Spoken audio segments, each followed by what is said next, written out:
Triad Advantage. Welcome back to the channel. Thank you so much for watching. My name is Bryan Williams with Coldwell Banker Advantage, and this is my new channel. I'm a new YouTuber, just trying to navigate the space. If anybody watched my last video, first of all, I do want to thank a couple of people. Stephen Mayfield 9958, thank you so much for watching the channel and for the feedback. I will try to incorporate that into my videos from here on out. Thank you so much for that, for taking the time just to watch and make a comment to me, helping me out. I appreciate that. Also, I do want to also thank, I think his name is Clay Grady. He is my first subscriber. I really do appreciate that. Thank you so much. I'm, that kind of surprised me that I got a subscriber on those first videos, so I do appreciate it. I will be watching your videos as well, subscribing to your channel, so thank you so much. As you may notice that the mic is right in front of my face. I'm trying to incorporate a few things. I noticed that on my last few videos, my head, I'm kind of like a bobblehead. When I talk, my head moves around. So I noticed that if I put the mic right in front of my face, that limits that a little bit.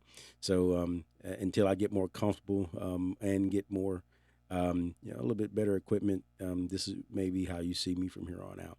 But just wanted to reach out. This is a new video. This specific video is directed at people of Chatham County, West Chatham County to be specific. I'll be talking about what's called the invisible wall. And what that is that, if you're like me, I was born and raised in Chatham County, Siler City specifically, and, had a large family. My family's been in Chatham County for, if not 100 years, it's pretty close to it. And, we was fortunate to be one of those that had a large tract of land. And of course we have, there's lots of cousins, aunts, uncles. And if you're like me, aunts and uncles, you got family everywhere, and you don't get to see everybody all the time, but, you still love them and everything, but you got family all over the place. And so, excuse me. So what I found out here in the last month, as we've been trying to get some things done, is that Chatham County has come up with some new rules that is making it a little bit more difficult or limiting getting, your land plotted out and deeded off. And the rules were meant for corporate developers, trying to slow them down or stop them. But the language in the rules didn't differentiate corporate builders with a lot of money and families that have a lot of land but don't have a lot of money. You'll hear the words asset rich but cash poor. Doesn't mean you're poor, but if you're anything like me, you don't have tens of thousands of dollars just sitting in the bank waiting for you to be able to spend it or saved up. And most families are in that situation. But the rules that Chatham County has made for developers is being basically viewed the same for families when they're trying to do their due diligence with their land. And you've got let's say you got a grandchild who wants to build on family land. If that land hasn't already been deeded off or squared away, it becomes a nightmare trying to find everybody. Everybody has to sign this paperwork, that paperwork, and it's not just once. You have to do that at least twice. And there are fees that are intended for corporate developers that also families are having to pay per lot. And then you got the surveys and the lawyers that you got to deal with as well. So that's what this video is about today. And we'll click over. I'll get started with the video, go into detail about that. And then, I'll just kind of let you know what's going on, and you can let me know in the comments, if you guys are going through the same thing. So thank you. Here is the invisible wall. The invisible wall, how progress broke West Chatham. I was having a conversation last week with a family member about how Chatham County has changed, and I learned some things about how the rules have changed for heir property and land ownership. In this scenario, a family in West Chatham, folks who have been on the same land for 4 generations, they want to cut out 2 acres of land for a daughter to build a home.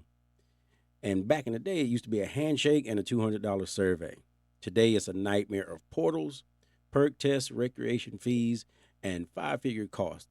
And they look at me and ask, when did it get this hard? Is the county trying to push us out? You are not imagining anything. You aren't going crazy. What you did 25 years ago would be illegal today. But here's the hard truth. This didn't happen because of you. It happened because of East Chatham. The county built a wall to stop developers, but they accidentally trapped the families who built this county inside it.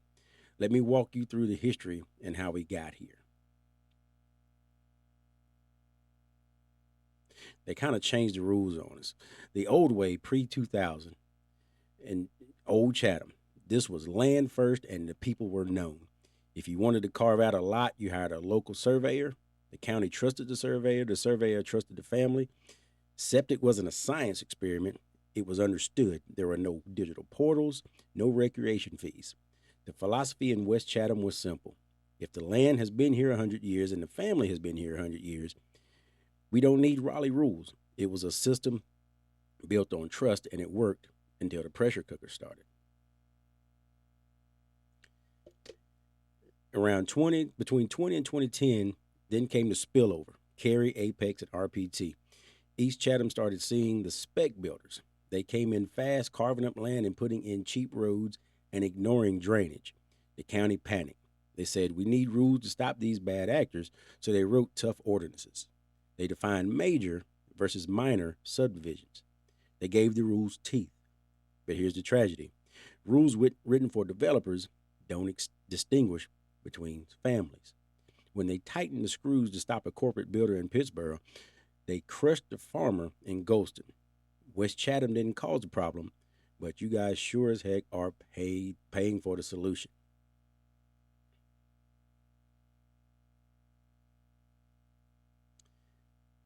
Now, between 2010 and 2016, then came the fee and liability era. Then the lawyers got involved. Counties across North Carolina started getting sued over septic failures and air disputes. So the county shifted from record it to prove it, insure it, document it. And then came the most painful part. Growth pays for growth. Commissioners decided that new lots strained the system, so new lots must pay fees. They added recreation fees. Now, we really not 100% sure what the recreation fees are, but they added those recreation fees. Now a developer splitting 100 lots just passes that cost on to their buyers.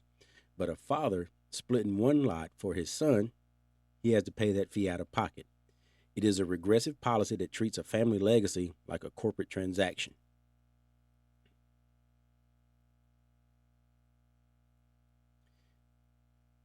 Now, from 2020 to today, the age of the new digital portal. We live in a world of digital government, but land is analog. The county built online systems for developers who have large IT departments. They didn't build them for elders. That's why we have this madness where a buildable lot goes through a portal, but a family division requires wet ink signatures from 15 cousins. It's not logical, it's bureaucratic self-protection. So what does that mean for us now? So here's the hard truth. No sugarcoat. West Chatham land is largely heir owned. Traditional and cash poor, but asset rich. East Chatham land is corporate, legal heavy, and cash rich. The county wrote one system for both, and it only fits one of them. Land used to be viewed as a stewardship. Now the government views every acre as a development risk. And until we fix that lens, original families are going to keep filling the shop. This isn't just about zoning, it's about who gets to stay. So, wow, what do you think? And that's a simplified, brief overview of what's really going on. Um, Depending on how much land you have, how many lots you're dividing up, how big your family is, um, you know, how how blended of a family do you have? Grandkids, great grandkids, great grandkids. Marriages, divorces, all those types of things. Those play a part. So let me know. Has this affected any of you? Have any of you gone through this? Are you still going through it? Let me know in the comments. Like I said, this is just kind of a simplified, brief overview of what's going on. But let me know in the comments. Thank you again for watching the channel, and hopefully I'll have another video up for you later on this week. Thank you so much. Hope to see you again. Have a great day.